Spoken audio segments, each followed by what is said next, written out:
გეტყვი ხალხის წარმოდგენებს მოგზაურებზე და მითხრე რეალობაა თუ სტერეოტიპი. მზად ხარ? ხოდა.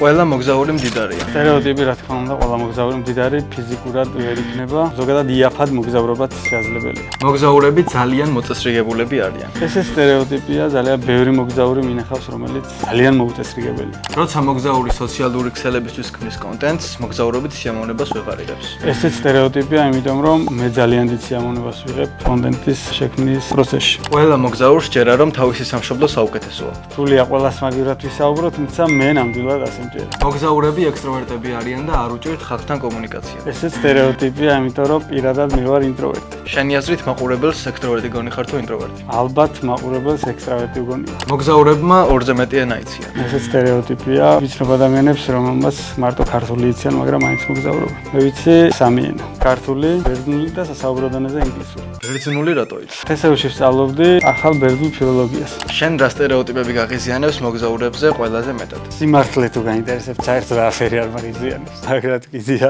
სტერეოტიპი. მადლობა. აი ხარ.